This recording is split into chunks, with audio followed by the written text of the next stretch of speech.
Video ini disponsori oleh Syam Creative Design. Bismillahirrahmanirrahim. Assalamualaikum warahmatullahi wabarakatuh, para sahabat pejuang Riyadhah.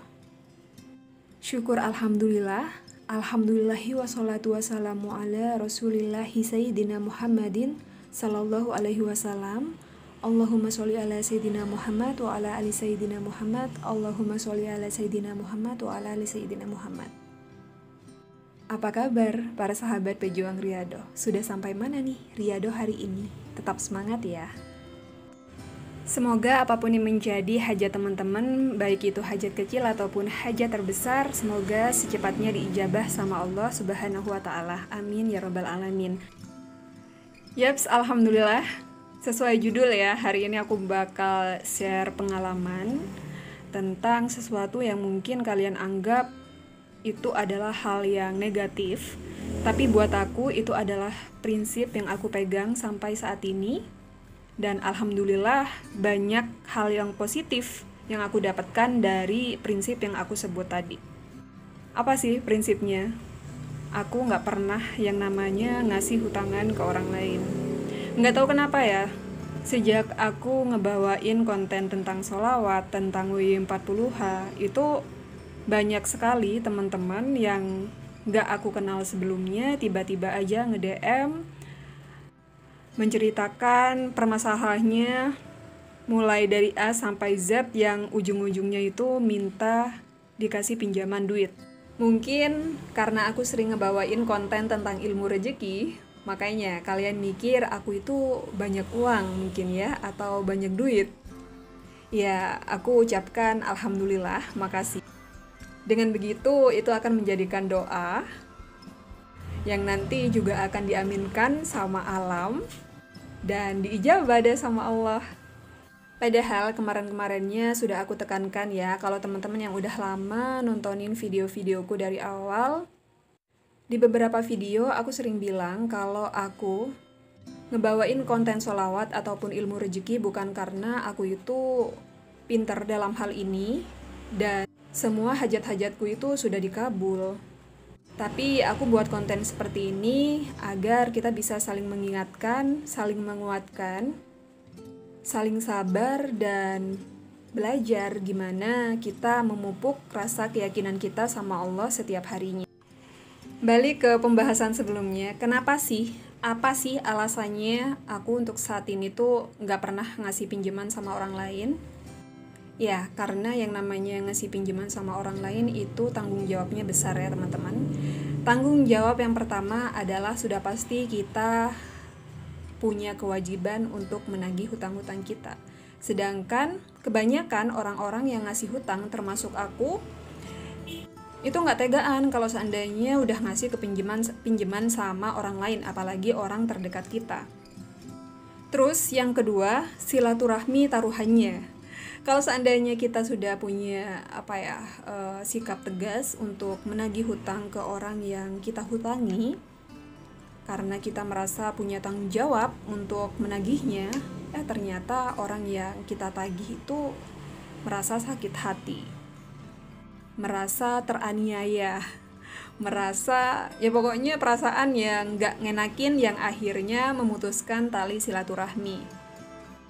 Loh kak, bukannya ngasih hutangan itu juga pahalanya besar sama seperti sedekah? Iya, emang benar. Tapi untuk hal ini aku lebih mengambil cara lain untuk mendapatkan pahala, mungkin dengan cara sedekah atau amalan-amalan ya seperti Riyadhah, daripada aku mengambil jalan pahala dengan cara ngasih hutangan sama orang lain. Dulu di zaman Nabi Muhammad SAW, beliau juga pernah berhutang kepada seorang Yahudi bernama Zaid bin Sa'nah. Keadaan yang begitu sederhana membuat Nabi kita kadang tidak makan seharian, bahkan berhari-hari. Untuk menahan rasa lapar, biasanya beliau juga mengikat yang namanya batu di perutnya. Apalagi perutnya bunyi, Nabi Muhammad SAW mengencangkan tali ikatnya. Sangat bisa bagi beliau kalau seandainya beliau ini mau hidup bermewah-mewahan pada zaman itu. Tapi karena Nabi kita ini adalah Nabi yang mulia, jadi setiap harta yang beliau punya, setiap harta yang beliau hasilkan dari rampasan perang yang didapatkan oleh umat Islam pada waktu itu, beliau selalu bagi-bagi rata dengan para sahabat yang waktu itu ikut perang. Jadi nggak pernah beliau itu mengambil dan menyimpannya untuk kebutuhan diri sendiri. Hingga tiba suatu waktu di mana Nabi Muhammad SAW itu terpaksa berhutang kepada seorang Yahudi Madinah yang bernama Zaid bin Sa'nah untuk sebuah keperluan. Dan alhamdulillahnya Zaid bin Sa'nah setuju ngasih pinjaman kepada Nabi kita. Mereka berdua kemudian sepakat bahwa tanggal sekian utang harus dilunasi. Naasnya 3 hari sebelum jatuh tempo, si Yahudi ini sudah menagih pembayaran hutangnya. Saat si Yahudi ini datang melabrak Nabi Muhammad ya dengan kata-katanya yang tinggi, meminta uangnya segera dikembalikan, padahal belum jatuh temponya. Ternyata di samping Rasulullah ada Umar bin Khattab yang waktu itu terkenal dengan keras dan tegas. Umar bin Khattab langsung memarahi Zaid bin Sa'nah, kemudian hendak memukulnya, tapi Nabi Muhammad melerai. Lalu Nabi meminta kepada Umar bin Khattab agar menasehati aja Zaid bin Sa'nah. Beliau berkata, "Katakan padaku untuk membayar hutang dengan benar dan katakan kepadanya untuk menagih hutang dengan cara yang lebih baik." Dan setelah itu Nabi Muhammad memerintahkan kepada Umar untuk membayar Zaid bin Sa'nah meski belum jatuh tempo. Gak berhenti di situ, Nabi juga menyuruh Umar agar memberi 20 saas sekitar 40 kg kurma untuk diberikan kepada Zaid bin Sa'nah karena telah membuatnya ketakutan. Nah, begitu ceritanya teman-teman. Dari kisah Nabi Muhammad kita bisa belajar nih, sebenarnya kita meminjam uang kepada orang lain itu boleh-boleh aja, dan orang meminjamkan uang kepada orang lain itu juga boleh-boleh aja, asal adab meminjam dan memberikan pinjaman itu juga harus diperhatikan. Adab orang meminjam adalah meminjam dengan cara yang baik dan membayar dengan waktu yang sudah dijanjikan. Saat kita menagihnya pun harus dengan cara yang baik dan sesuai dengan waktu yang sudah disepakati bersama. Di kehidupan nyata kan enggak, kebanyakan mereka itu yang meminjam uang pura-pura lupa atau memang benar-benar lupa seperti itu. Nah, saat kita berusaha menunaikan ya tanggung jawab kita karena kita ini adalah yang meminjamkan uang, malah mereka marah-marah dan sakit hati. Kalau gak gitu, belum kita nagih uang, sudah gak enak duluan. Kira-kira nanti kalau seandainya aku tagih uangnya, dia marah gak ya? Kira-kira kalau seandainya aku tagih uangnya, dia itu ada gak ya uangnya? Atau perasaan-perasaan ketakutan lain. Nah, ini dia yang menjadi alasan kenapa saat ini aku masih belum bisa ngasih pinjaman sama orang lain, karena mudorotnya itu banyak ya. Aku lebih tahu sifatku, saat orang meminjam uang, aku itu nggak mau nagihnya karena ya perasaan nggak enak tadi. Daripada jatuhnya ke dosa karena aku nggak bisa menunaikan tanggung jawab untuk mengingatkan si peminjam, lebih baik nggak sama sekali.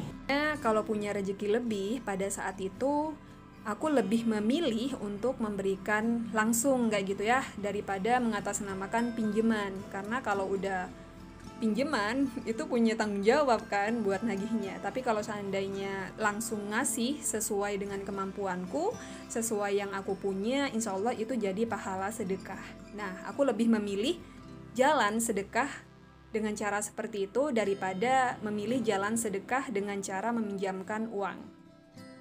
Tapi nggak semuanya ya teman-teman, aku lihat dulu memang kondisinya. Kalau seandainya ada rezeki dan hatiku tergerak, ya pasti aku bantu. Tapi kalau seandainya nggak ada rezeki dan nggak tergerak juga, ya aku bakal ngomong dengan cara baik-baik agar si peminjam tadi mengerti keadaannya. Dan silaturahmi tetap berjalan. Aku acungi jempol nih buat teman-teman yang berani memberikan hutangan kayak gitu sama orang terdekat kita, teman ataupun sahabat, dan dengan sabarnya kamu bisa nagih ya sesuai dengan tanggung jawab. Ya meskipun kadang dimaki-maki, kadang banyak yang ngeles kayak gitu ya. Tapi kamu tetap sabar, insya Allah itu bakal jadi amal pahala juga, pahalanya sama dengan pahala sedekah. Selama kamu juga nggak ngibahin ya orang yang pinjem tadi. Misal, kamu tahu nggak si ini tuh tadi pinjem uang terus nggak bayar-bayar, nah pahalanya itu udah hangus. Bahkan ada juga yang bener-bener niat buat banner kayak gitu di depan gang orang yang ngutang tadi biar dia malu, terus share juga di sosmed, ngasih tahu kalau dia tuh punya utang nominalnya berapa. Nah itu kan jatuhnya yang ngutang dosa, terus yang memberi hutang juga dosa.